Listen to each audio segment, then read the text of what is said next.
G'day guys. Thought I'd post a video of an interview that took place just recently from the CEO of HeartSmart Victoria and defibs Plus. Loise contacted me and asked if she could interview me over the recent purchase of a defib. Wanting to know why I did that and would I be interested in being part of it, because I purchased it myself, so there was no sponsorship or anything. I wanted it for my own four-wheel driving, camping, trips away, so I felt it as a valuable tool to have with me, and she wanted to interview me over it because their main goal is to get it into everyone's hands. These days they are a lot cheaper, so they are striving to get all those who go out and enjoy the great outdoors to have one in their caravan or four-wheel drive. The more we have, the better off we'll be. So hopefully you enjoy the interview. It's only a little snippet of it. The majority of it is on their website, but if you like it, please give us a thumbs up, and at the same time leave a comment if needs be, if you want to know more. If not, go to their website and you can learn a bit more about it. Please enjoy. So what problem is the HeartSmart program trying to solve? The HeartSmart program has been designed to support businesses, clubs, schools, corporates, government and other organisations to help solve the problem around sudden cardiac arrest. Now, we all know that sudden cardiac arrest is about between 20 and 30,000 Australians die each year. Now, the problem is that, first of all, not enough people know about sudden cardiac arrest. Not enough people know how to respond to a sudden cardiac arrest. Not enough people know how to use a defibrillator. Now, they're the very simple aspects of responding to a sudden cardiac arrest. So the whole idea of the HeartSmart membership is to become a source of truth to help people be educated, know how to respond, support people in a critical situation, be able to feed in the latest information through state emergency services, what's been trained in universities, covering emergency law, and helping people on a very practical way knowing what to do. For example, you have a workplace that it may be a caravan park within the caravan industry. Now, they've already made the commitment to invest in a defibrillator, and they've also invested in training a number of their staff in first aid. Now, there's still a lot of gaps in that area. A lot of people that aren't trained don't know how to respond. People that are trained may forget how to respond after a period of time. If guests are staying and something happens, there may be inadequate signage to know how to locate the defibrillator. There's confusion around what pads to use. There's confusion around the Good Samaritan Act. So the whole idea of the HeartSmart membership is that we can, in a very practical, methodical way, support that business on a journey so that they become more confident, better equipped, so that they know that they're prepared to act in a very difficult situation, rather than regretting that something's happened and they've realised that the first aid officer's on leave, the groundsman witnesses an incident that doesn't know how to respond. But through the HeartSmart membership, we are building on confidence, we are building on skills, we are building on access to a more affordable equipment so that we can fill in the gaps and hopefully change the stats around sudden cardiac arrest.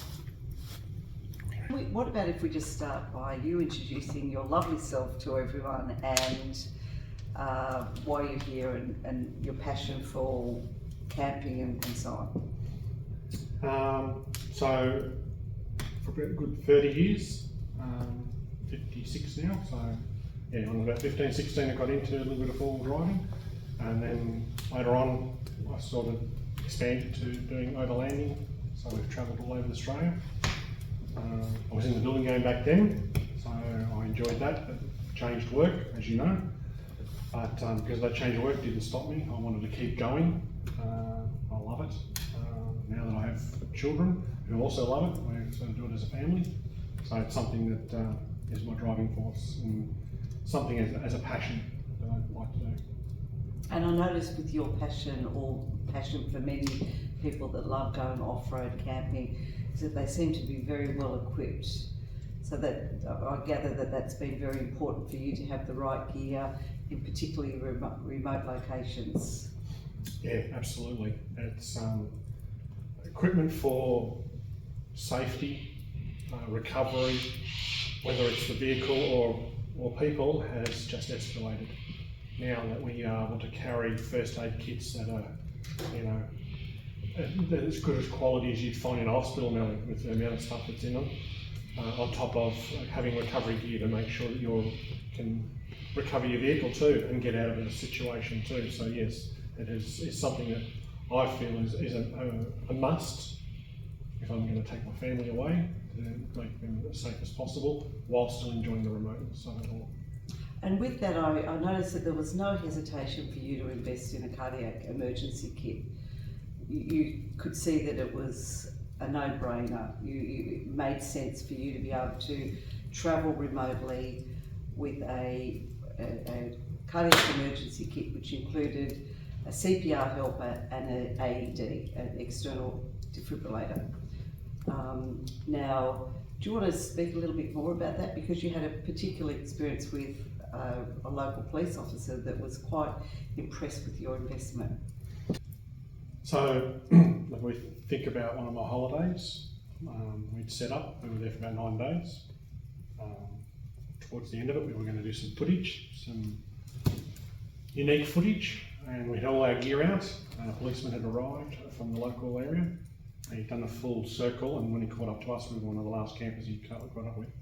He wanted to talk to us about the equipment, and part of the conversation, excuse me, he saw the sticker on my van, noticed I had one, and he made the comment to me that he was impressed that I'd spent the money to buy one of these because of the distances at that time. So for him, he was 15, 20 minutes away and not always there. And there's one in the police station. The main town was over half an hour away. So to respond to that was life-threatening, really, in a sense, because it's too far a distance to travel. So for me, the availability of this, the cost, that makes it now so much easier to have one of these, protecting my family, protecting my friends who come with us, and anybody else around us. It was just a no-brainer to have one of these. Oh look, I think your commitment to the cause is commendable, because what a lot of people don't realise is that every minute counts. So, you know, you really only have 10 minutes. So the fact that you've got it on site, you can actually act much more effectively with the CPR and the defibrillation than having to wait for the emergency services. So thank you, that's brilliant. Right. I'm very happy with it. Do you want to just, in relation to the kit, are you happy just to sort of break down what's in it? Because it seems to be quite a unique set of equipment. One of the first things that impressed me, being a big bloke, every time I've done the first aid, level 2 I've got, this always was the thing that scared me the most. Because in the course, you're told that you are possibly doing a little bit of damage to their chest, and then you've got the younger ones where you've got to do it differently again. Mm-hmm. So when you showed me this kit and this came along, which makes that little noise telling you, yeah, That's it. That little noise that, Yeah. you know, Click clack. telling you you've given it the right amount of pressure and everything, to me that was just brilliant. It was like sliced bread when it came along. You know, it was part of the kit that I was really happy to have, on top of how small is this, how tiny is it? The cello, yes. It's brilliant. You know, you look at some of the big units that were being sold for years. You know, you nearly need to carry a small trailer behind you. This sits up on a little tiny little parcel shelf. Very easy for me to grab. Anybody can get to it. It's not locked away, but it's just sitting there, well presented, so that they can spot it straight away. So yeah, it was just such a good unit to have for my situation. Yes, thank you. And with the Cellate, I mean, it's funny. I think it's ridiculously easy to use. This is actually the trainer, which mimics the actual Cellate itself. Do you want to just demonstrate, or I mean, I'm happy to demonstrate, but basically it's quite, as you said, very easy to use. It's sort of snap it, then you peel the back of the stickers and you literally put it on the chest like that, don't you? Yeah. Fully automatic, paediatric component to it, so it's suitable for both adult and children. It's certainly a game changer, really, isn't it? And the pictures on it really make it so much easier. If you haven't, like I said, for a couple of years, had not needed to use it, you know, sometimes in a situation like that, people tend to panic a little bit. Maybe they're not thinking focused. This automatically just shows you how to do it straight away. And having something like that, so you don't have to go try and fumble through a little book or something like that to remind you, being on the front cover instantly tells you how to set it up. Yes, That's great. you're right. I mean, the fact that the usability of this actual defibrillator is far greater than some of the more traditional devices that are on the market. As you said, it's very easy to follow, snap, peel, stick. And there has been some usability studies, and the Cellate actually trumped all the other devices because many people are trying to work out where to press the button and what to do with the pads, and so it's the fact that it's all in one as a single use device. It's been popular for that reason. I just wanted to go back to you know, your commitment to travelling and working, carrying the cardiac emergency kit with you. I mean, you've talked about going into a number of businesses on a regular basis, and you know, you've made it very clear that you've got a very clear sign on your vehicle that you've got an AED inside. You've mentioned that signage is often a problem with people who make these investments with a cardiac defibrillator, and yet you don't know where it's located, or it could be locked up. So is that something that you've experienced along the way? Yeah. So with my work, many of the shops that we deal with, yeah, if they don't have one, you know, it could be a major strip that hasn't got it. If somebody does have one, there's nothing telling you. So if you're panicking and you're up and down the street trying to find one, you've got no way of knowing unless it's an obvious thing. So you might think, oh, well, a doctor's surgery might have it, or a dentist's surgery. But if you don't have something like that in that main strip, it's just mainly, you know, milk bars and other little confectionaries or clothing shops. You don't expect that they may have one, and if they did have one, most of them don't have any signage, which make it very hard to spot. I had two doctors spot mine on the side of my car, and they were just walking up and down the strip, coming down for a holiday, and because they saw that sticker, instantly wanted to talk to me about it and why I did it. So yeah. Because they see that actually makes a big difference. Yeah. What comments would you have in relation to improving awareness of the importance of having access to cardiac emergency equipment, or any comments about how you would think that more people could be bystander ready in the event of a sudden cardiac arrest? Well, the only thing I can really think of is people need to be proactive, because if they're not, then this is nearly ignorance to them. So this has made it so simple that, you know, even if you fear I haven't done a first aid course, what good's this to me until I do it sort of attitude, then you're not taking the initiative to at least be prepared. I mean, having a first aid kit in your car, you can still do basic first aids. This has made it so basic that even if you're not capable, somebody else in the community is possibly capable. So going back to that experience, there was a nurse there, right? If she had to look after this gentleman on her own because nobody else jumped in, she would have been worse off than me jumping in because I had a basic knowledge. That's the same with these. Don't be scared. Don't be scared. This is for your benefit and for anybody else. And if you save somebody's life because you've taken the first step to do it, it's something that'll stay with you for life. You'll remember that. You'll remember that, definitely. Couldn't agree more. In terms of the fact that you talked about being bystander ready, is that why you committed to not only invest in the equipment, but your commitment to be a heart smart business is because you can see that opportunity that whoever you come across, you're encouraging them to become better aware, as you said, be more prepared, take that responsibility. Is that the reason why you felt so committed to be a heart smart business, because you're taking that knowledge and access to that equipment wherever you go? Yeah, absolutely. To me, life is precious, even if it's a stranger.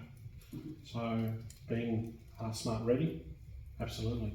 And if it means doing a few courses online or losing a half a day's work to go do some training, you're prepared. You're well prepared, and this helps you. This helps you so much just to do some good in the community.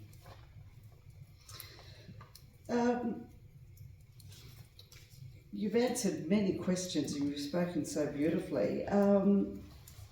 Is there any other advice you'd like to give people? Just get on board. Get on board.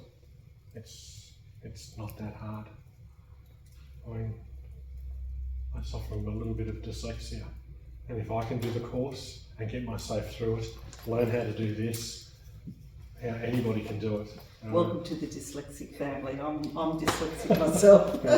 So, if we can do it, yes, and it's, we're not replacing the ambulance driver that's turned up, or even nowadays a lot of the CFA and the fire brigade, they're all well trained in these areas. We're not replacing them. We're just helping them, assisting them prior to them coming.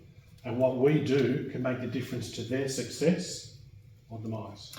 Beautifully said, because the state emergency services are actually pleading with businesses, members of the community, to actually have the courage to take those first steps, because they put their hand up and said, we will not get there in time, because the first 10 minutes is rather critical. So you're absolutely right, we are not replacing the emergency services, but what we're doing is we're shining the light on the great work that they do and help to fill in the gaps. So, and it's so important for people to develop more confidence to be able to feel that they can actually make a difference. Definitely.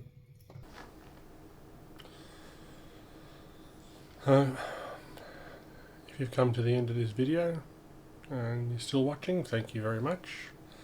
Much appreciate that you've taken the time out to listen. There's a lot more to that footage. It'll be on the defib's website if you're interested in having a look a bit more of what was recorded. And I just wanted to go through two more things with you very briefly. Just think of these two important things. The first one is really the price. It's under $900 for this kit. You get the cell aid and a CPR helper and a little kit in behind it in a nice little bag. The price is unbelievable considering what they used to cost. Now they've come down so far, and this makes life so much easier. And number two, when you think about the second important thing about this is also an insurance policy. You take insurance out on a car, you take insurance out on your home and contents, take insurance out on yourself funeral insurance. You know, there's so many insurances we take out. This is another insurance policy that you're taking out for yourself, your family, your friends, and anybody else. And think about, at the moment the government is trying to push and promote more of this. They have a legislation where things are going to change a little bit just to protect everybody, but they, at the end of the day, what they call a Samaritan Act, ironically, using a biblical story, the Good Samaritan, they're using that as a way of trying to encourage everybody to consider their fellow man. At the end of the day, if you, in unforeseen circumstances, happen to be there, for someone, at the end of the day, you're offering a gift of life to someone. So please, think about it. It is a great little asset to have with you, whether you're on your own out in the middle of the country exploring the great outdoors, or you're with family and friends in a group. You've got that extra little bit of protection with you. Thank you for watching this. I'll see you on the next video and trip.